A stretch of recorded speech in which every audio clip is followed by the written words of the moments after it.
12 años aquí. Gracias por continuar con nosotros en este programa Tras las Huellas. Gracias a Dios por darnos la oportunidad. Ya con nosotros está, mírenlo ahí, el amigo y hermano diputado Tobías Crespo, de la Fuerza del Pueblo. Gracias, diputado, por estar con nosotros. No, gracias a ti, Cuevas, por invitarme de nuevo a este espacio que es como una peña para nosotros, porque somos muy amigos, muy hermanos, Tras las Huellas. Y felicitándote casi 12 años, ¿verdad? En este espacio. Sí. A veces llegar es difícil, lo que es más incómodo es mantenerse. Entonces, 12 años. Calder decía que 12 años, que 20 años no era nada, pero yo creo que 12 sí. Entonces, sí. Gracias, diputado. Usted sabe que tiene las puertas abiertas. Saludando también a los televidentes que te seguimos aquí. Así es. Diputado, preguntarle de una vez, está sobre el tapete esta solicitud que le hace Estados Unidos a la República Dominicana sobre el cuidado, la protección de los derechos humanos, sobre todo refiriéndose a los inmigrantes haitianos en la República Dominicana. ¿Su opinión?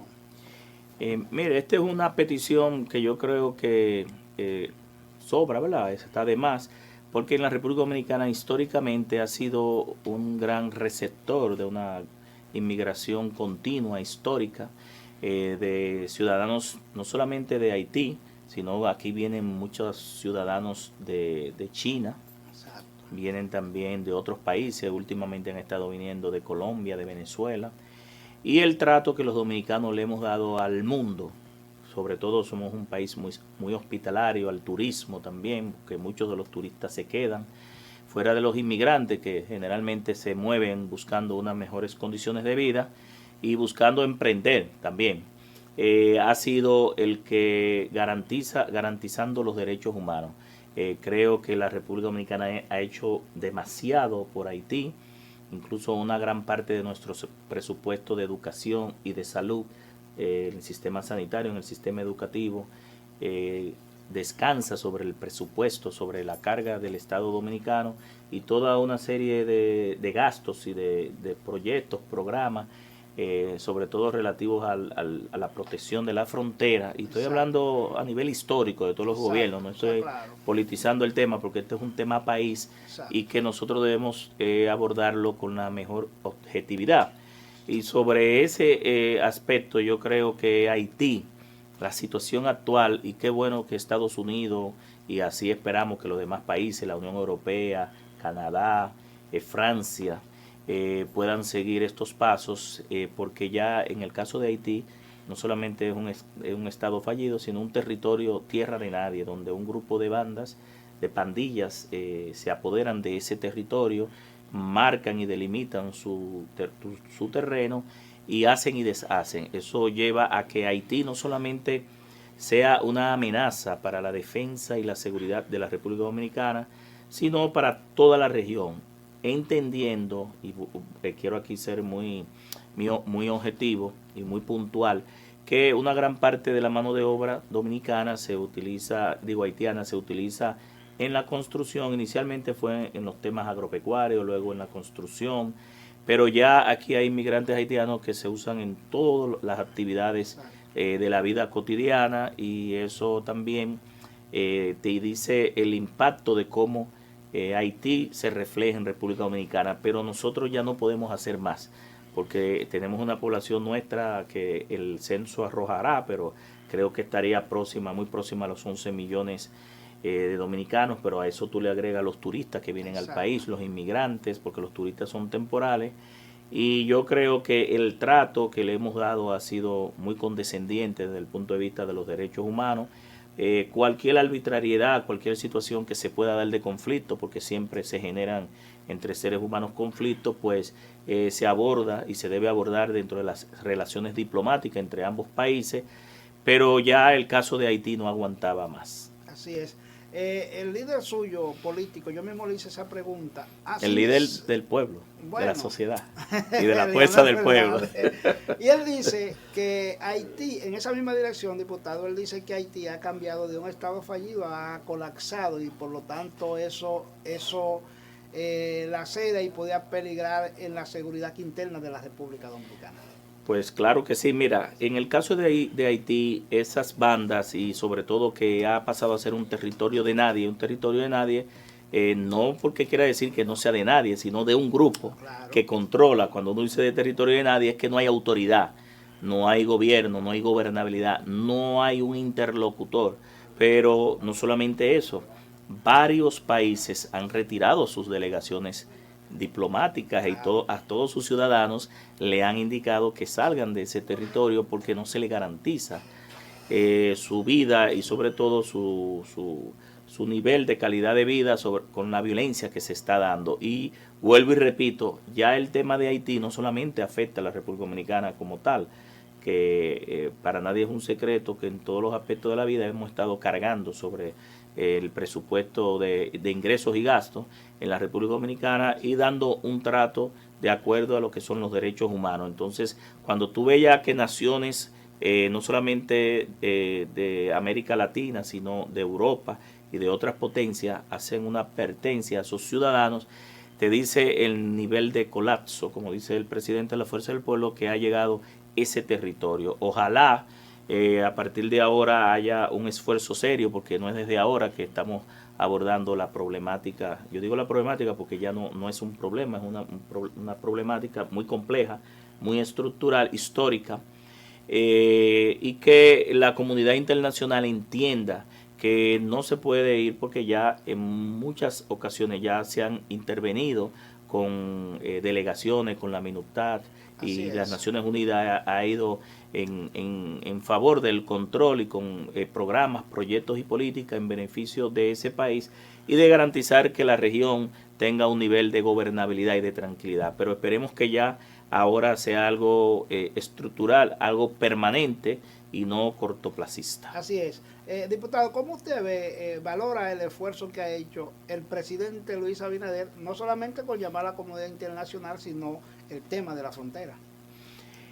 Bueno, yo creo que en aspectos generales ha abordado el tema como generalmente lo requiere el país, la situación. Los presidentes tienen que comportarse al nivel de las circunstancias y de las emergencias, pero también creo que han politizado un poco el tema, sobre todo la construcción del muro. Tú sabes que en el caso del muro se tejen muchas conjeturas donde la mayoría de la población está de acuerdo, pero hay otros que entienden que más que un muro físico debe hacerse un muro económico donde se desarrolle ese territorio de aquel lado de la frontera, no tengan que venir hacia acá, porque a posteriori ese muro, desde el punto de vista más adelante de los controles, y eso lo llevamos a la frontera que tiene Estados Unidos con México, pudiera encarecer, como diríamos, los peajes, que generalmente muchos militares y muchas personas que custodian no solamente ese muro, sino la frontera y los puntos que ya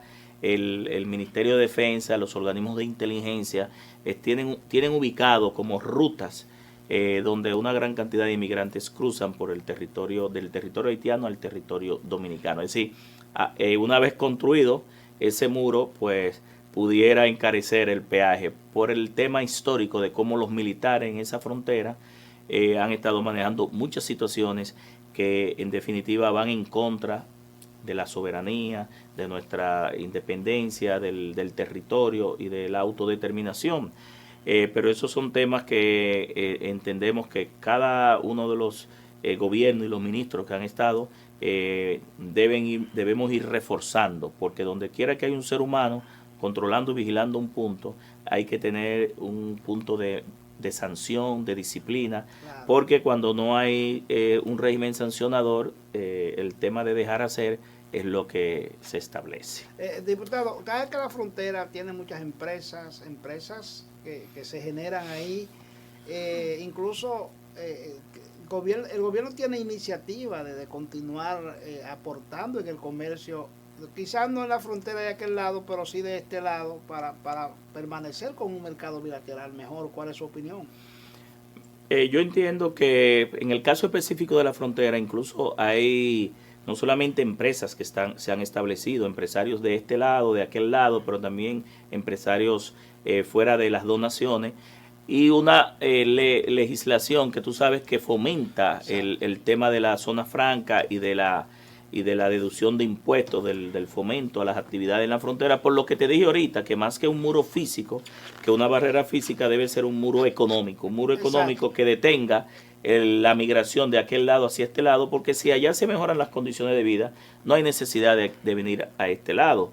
Y sobre esa base, el desarrollo de esas empresas basada en esa normativa para fomentar y que una gran cantidad de empresarios puedan desarrollarse, debe cumplirse y monitorearse, porque también hay muchas empresas que utilizan la ley, pero no están desarrollándolo en la frontera, lo están desarrollando fuera de ahí, aprovechando todos los incentivos, todas las facilidades, todas las deducciones, y también, ¿por qué no?, que el mercado binacional que se da de manera frecuente entre República Dominicana y Haití pueda ser controlado, porque también en ese trasiego de mercancía, tú sabes que Haití representa un socio comercial importante para la República Dominicana, una gran cantidad de productos locales van destinados a ese mercado, y sobre eso nosotros entendemos que debe tanto aduanas, impuestos internos, junto con los controles sanitarios también, porque en ese intercambio de productos y de servicios que también se da,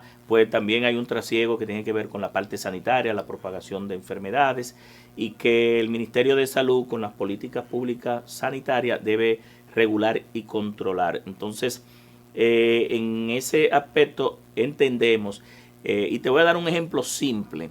Hasta yo que manejo desde hace 35 años el tema de las telecomunicaciones, claro. Que trabajé en una de las principales empresas del país, el tráfico de llamadas de minutos de larga distancia entre República Dominicana y Haití y República Dominicana es mayor que de aquí a Estados Unidos y de Estados Unidos hacia acá. Anteriormente, tú sabes que se estimaba que había una gran cantidad de dominicanos en Estados Unidos, se habla de 2 millones de dominicanos o fuera del país, y esa migración de dominicanos hacia allá, que sí, muchos también buscan mejor vida, otros a veces buscan prepararse, emprender, pero una gran cantidad al final de su vida laboral retornan a la República Dominicana y regresan también por leyes de incentivo para retornar. Y ahí te dice la dimensión de la cantidad, con ese dato que te estoy dando, la dimensión de la cantidad de haitianos que están de este territorio comunicándose con aquel territorio y viceversa, de aquel territorio hacia acá, que ha permitido que haya más tráfico de minutos internacionales hacia Haití y desde Haití que hacia Estados Unidos. Oye, que la configuración hasta hace 15, 12 años era diferente. Usted siempre ha estado en ese tema de las telecomunicaciones, diputado. A propósito, ¿han mejorado la frecuencia? Porque a veces se van unas emisoras de aquí por la conectividad con Haití. ¿Eso ha mejorado? Bueno, aquí ha faltado, entiendo yo, el tema de la fiscalización del Indotel. Tú sabes que hace alrededor de 14 o 16 años, el Indotel en sus inicios empezó a implementar como parte de su función de fiscalización del espectro radioeléctrico, que no solamente implica la parte de la frontera, es decir, la invasión que nosotros tenemos de señales de emisoras de Haití que cruzan acá, y que eso no solamente lleva a violar la ley 53, del año 98, 153-98, que es la Ley General de Telecomunicaciones, también viola temas de la soberanía. Es decir, cuando tú penetras el territorio aéreo, el espacio territorial aéreo, que es el que está conformado por el espectro radioeléctrico, que es un espectro de dominio público, y las frecuencias de aquel lado invaden a la de este lado, amplificando la potencia, sobremodulando, pero también no solamente invade el territorio, afecta a la ciudadanía, sino que hay un tema de transculturación, es decir, que los ciudadanos que están en la frontera, en vez de escuchar las noticias, los mensajes, las informaciones, la concientización y la divulgación de información que tiene que ver con el Estado dominicano y con sus políticas públicas a nivel de comunicación, la están recibiendo desde Haití. Entonces yo creo que ahí ha faltado una gran responsabilidad del Indotel. Eso no hay que crear un nuevo marco normativo para eso, porque está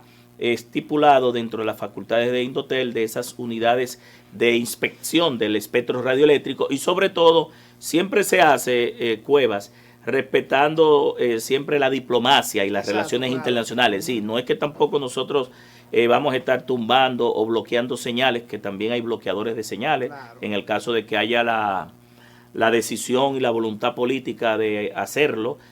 siempre es bueno hacer los ajustes y la coordinación a nivel de las relaciones diplomáticas, que entre los estados es lo que prima casi siempre. Un técnico. Diputado, nosotros nos vamos a ir a una pausa y de retorno vamos a venir con 3 temas. Tema Ley 6317 Hugo Vera, Intran y otros más. Ya retornamos. Y política. Y por lógico que sí. Gracias por continuar con nosotros. Seguimos esta interesante entrevista con el amigo diputado Tobías Crespo. Diputado, usted es precursor de la ley 63-17. Pero el otro día yo escuché en un periódico diciendo de boca de Hugo Vera, como que bueno, pues él no conoce a su hijo que parió, algo así, como que la creó, porque hablando de los remorques, de las grúas, está prohibido. ¿Está cumpliendo la ley o no se está cumpliendo, diputado? Mira, no voy a responder a nivel particular porque nunca mi estilo. Es como funcionario. Pero al Intran y al funcionario que ha expresado eso, soy yo que debo mandarlo a él a leer la ley. Y él se la sabe, porque él en su programa, creo que leyó cada uno de los artículos, un día en sus artículos, y él es parte de los intereses y es parte del problema, por ende nunca va a ser parte de la solución. El director actual del Intran tiene intereses muy marcados en el sector. En el año 2017, el ex ministro de Obras Públicas y candidato presidencial, Gonzalo Castillo, del gobierno anterior, lo designa presidente del Consejo Directivo del Intran, por encima de la directora en ese entonces, la ingeniera Claudia Francesca de los Santos. Desde ahí él viene trabajando con la ley, más que conociéndola, con los intereses. Duró 3 años ahí. Luego vio que el gobierno iba a perder y se movió, ¿verdad? Para no decir que se trepó hacia la alcaldesa, hacia Carolina. Hizo un acuerdo, salió del PRD, dejó al PLD, que también estuvo en Cancillería, posiblemente en ambos cargos quitándole un puesto a un PLDista, a uno de otro partido, y entonces va a la alcaldía. Y ahí en la alcaldía, al final, 1, 2, 3 meses final, llega a ser secretario general, donde inició una serie de anuncios y medidas sin estudios, sin planificación, donde hizo cambios en las vías. Todavía hoy por hoy la mayoría de esos cambios no han rendido fruto en el polígono central, un desorden. No señalizaron, no se hicieron los estudios, no se diseñaron los planes. Hoy por hoy tú llegas a una calle que te dice de una vía, pero la señalización tiene la doble raya amarilla o la tiene la raya amarilla y te dice que de un sentido, pero entonces la señalización te dice que es en sentido opuesto. Todo un verdadero desorden, eso ya lo dejaron. Generalmente fueron en la circunscripción 1, no se fueron, porque es un área de popis, ¿verdad? De una élite oligarca. No se fueron a la circunscripción 3, a los barrios, o de mi circunscripción en la 2. Se redujeron en ese entorno. Y luego, Piantini, Naco, Serrayé, ese entorno ahí. Luego implementan, sin estudio también, sin planificación, sin orden, unas supuestas ciclorrutas o ciclovías.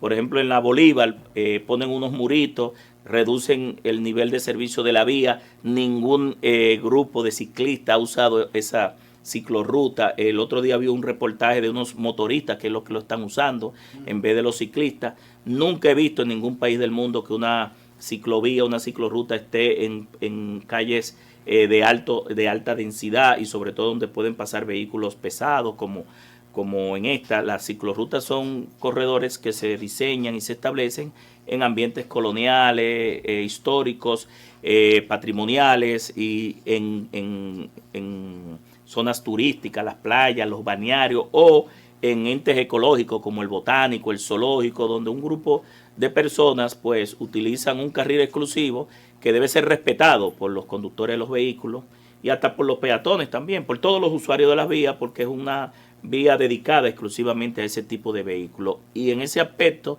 eso fracasó también, pero paralelo a eso, y denunció precisamente una regidora de la Fuerza del Pueblo, mi colega y compañera Neris Martínez, regidora de la circunscripción 1, que él mantenía la Secretaría General y director de gabinete del gobierno, que lo pusieron por encima de Rafael Arias, anterior director. Sin embargo, quitan a Rafael Arias, a él no le ponen arriba a un director de gabinete, y entendiendo que Rafael Arias no era un popi, ¿verdad? Una persona del nivel que debía estar a nivel de ellos, y entonces ya le está en el Intran. Si tú recordarás, hace 2 semanas tomó una medida junto con la alcaldía que tuvo que echarla para atrás de convertir la Gustavo Mejía Ricard sin consultar a las juntas de vecinos, a los residentes, de una vía peatonal y en un mes, en un día del mes que era el 30, viernes y día de pago.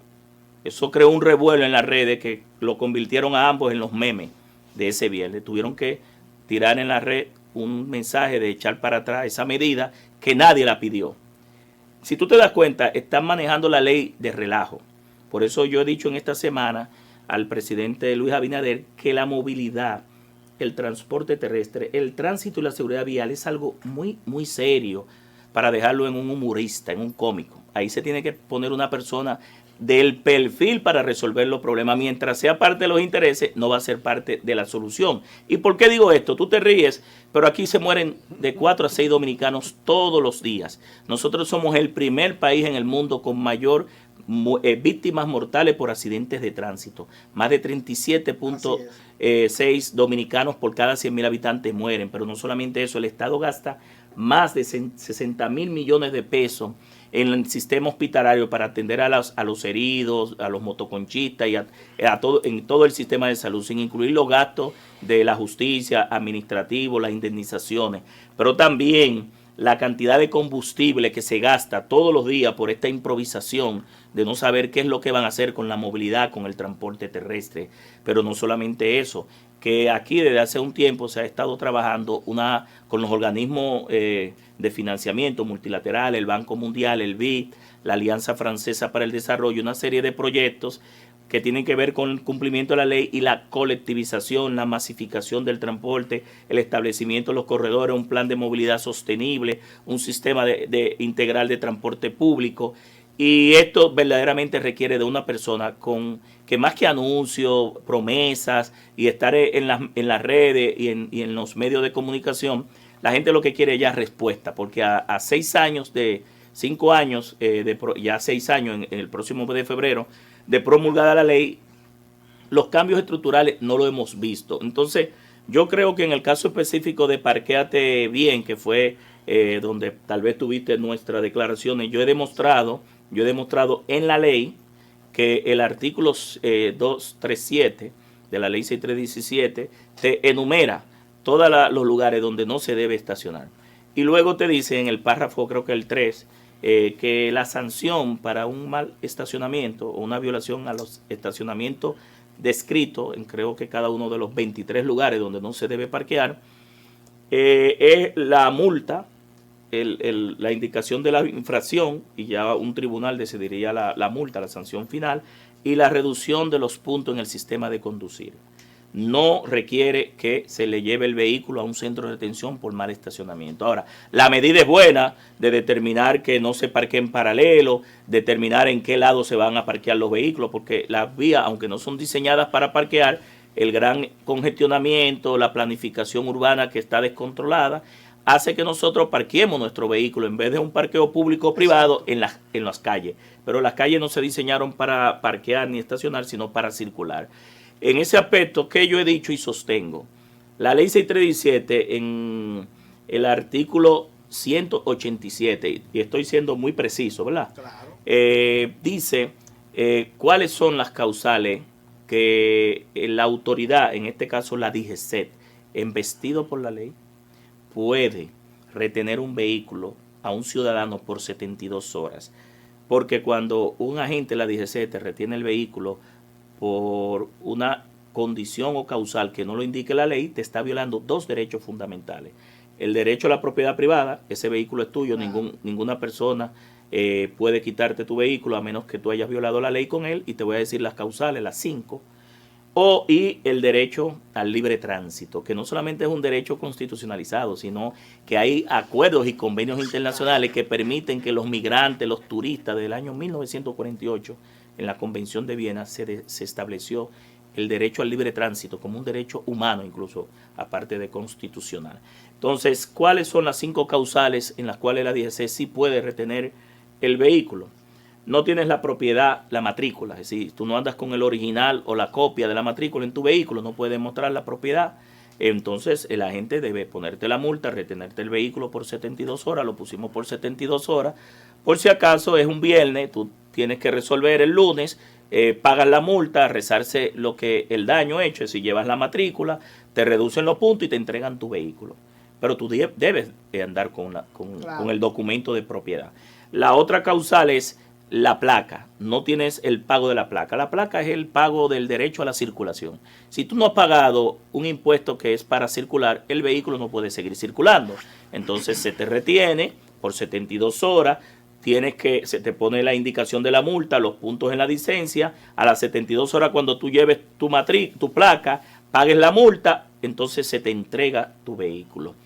No tienes la póliza del seguro, que es la tercera causal. Claro, si tú no tienes la póliza del seguro, si te das cuenta, Cuevas, todas estas cosas que estoy diciendo tienen que ver con el vehículo. Sí, exacto.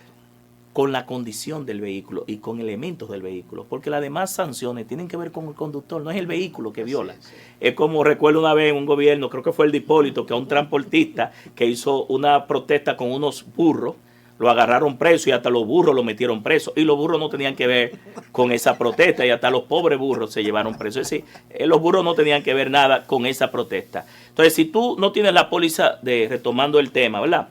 De la matrícula, no tienes la póliza del seguro, pues si hay un accidente y hay heridos, hay fallecidos, hay daños a la propiedad pública y privada, tú no puedes resarcir daños a terceros, ni la póliza, la empresa de seguro puede resarcir daños a la propiedad pública y privada. Y por ende, las indemnizaciones que se piden en la justicia no pueden ser pagadas. Entonces hay que retenerte el vehículo, exacto, ponerte la indicación de la multa, los puntos, cuando tú lleves la póliza del seguro, en 72 horas entregarte. La otra condición, no tienes la inspección técnica vehicular, lo que nosotros históricamente le hemos llamado la revista. Exacto. Si el vehículo tú no puedes probar que ha pasado la inspección técnica vehicular, es decir, no tiene las condiciones físico-mecánicas, no tiene la seguridad activa o pasiva por el cual fue diseñado, es una chatarra, no puede garantizarse, entonces es lógico que se te indique la infracción, se te reduzcan los puntos, se te retiene el vehículo y a las 72 horas tú debes hacer la inspección del vehículo y entregártelo. Y por último, que es la quinta, cuando en algunos casos un ciudadano bloquea la vía o obstruye el libre tránsito, pero no es un parqueo, es decir, el parqueo te reduce el nivel de servicio, exacto, de una vía, pero no te la bloquea.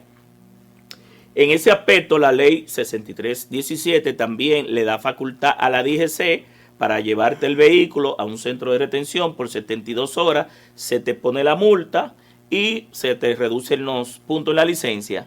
Como aquí no tienes que llevar ningún documento, cuando pagues la multa y se te reducen los puntos, te tienen que entregar el vehículo en un plazo de 72 horas. Está en la ley, no es que lo diga Tobías Crespo, ni que lo diga el director del Intran, ni el director de la DGC, ni la alcaldía, pero le exhorto a que se lean la ley bien. Entonces, diputado, mire qué clase, porque usted acaba de dar una clase, usted ha enseñado.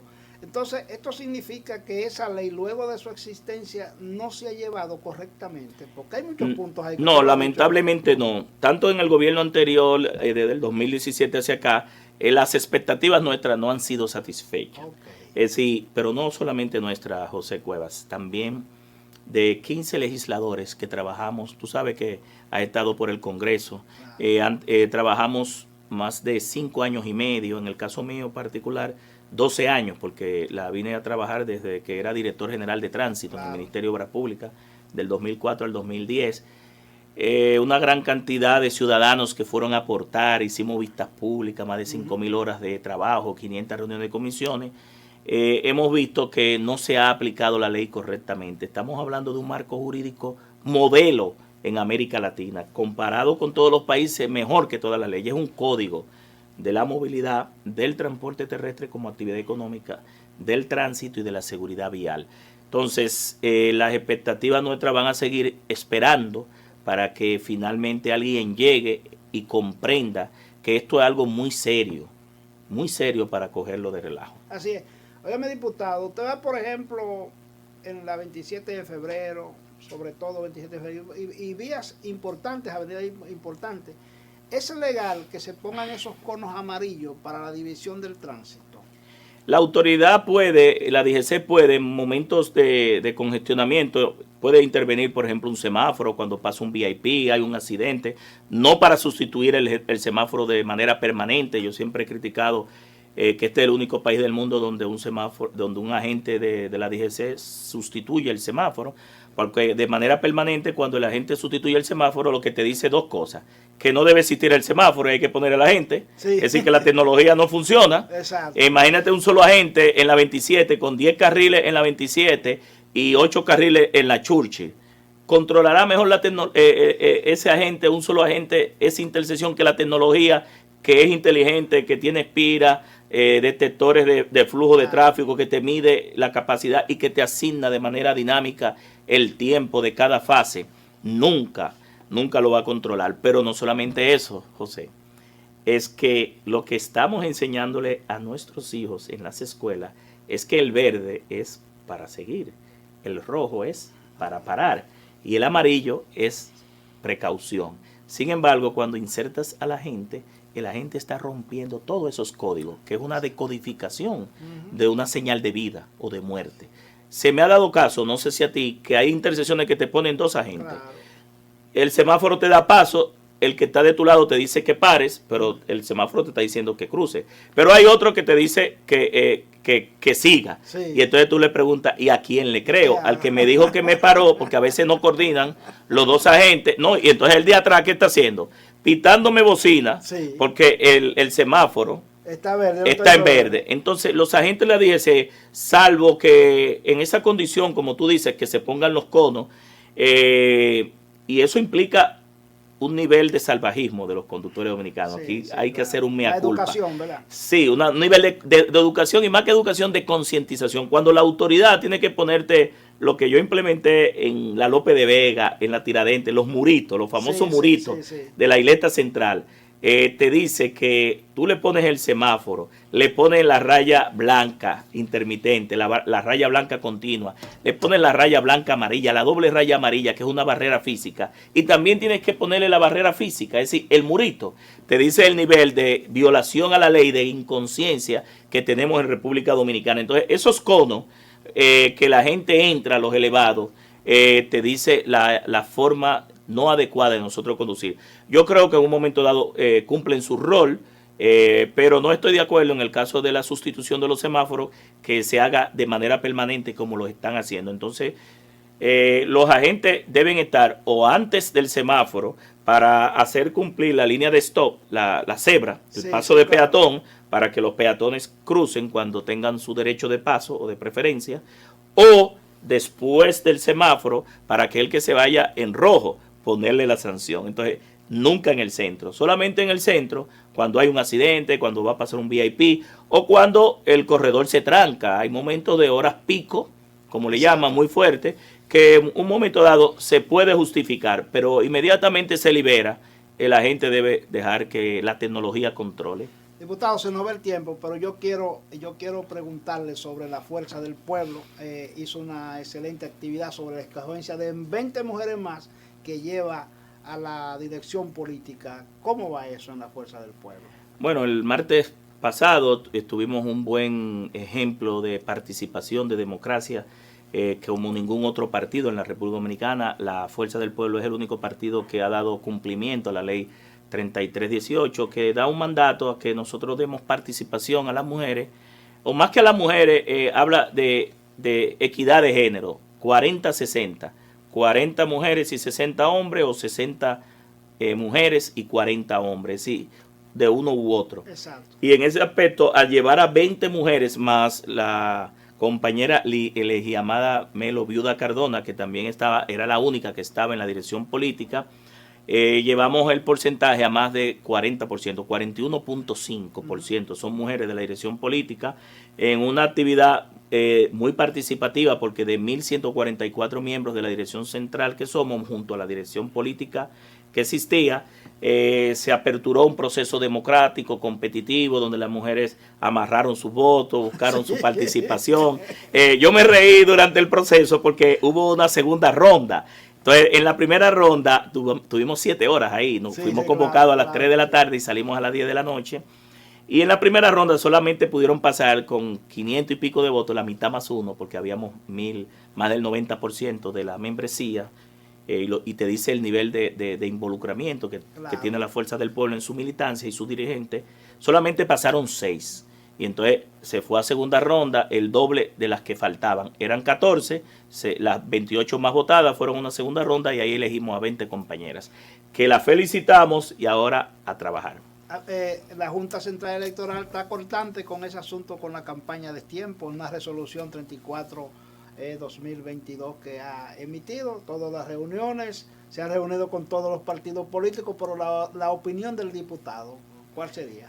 Bueno, que la Junta Central Electoral debe utilizar los mecanismos coercitivos que tiene, sancionador, que le da la ley 33-18 y la ley también 15-19, que es la ley de régimen electoral y la de partidos políticos, y que bajo esas garras que tiene esa ley, sancionar a quienes violan la ley. El partido de gobierno que está en reelección, dice un candidato que vi que anunció que se gastó en Santiago en una actividad 80 millones de pesos. Hay que ver si salieron de los bolsillos de los funcionarios o salieron de las instituciones del Estado, ¿verdad? ¿De dónde salieron esos 80 millones de pesos para una actividad reeleccionista en Santiago, buscando la reelección de un presidente que no ha cumplido con la población, que ha cubiado, que ha engañado, que está en promesas, en Picasso, en Palacio y que no da respuesta? Pero también en el caso de los demás partidos hay algunos, como en el caso que han hecho una consulta, pero que está fuera del marco de la ley, porque es el año que viene.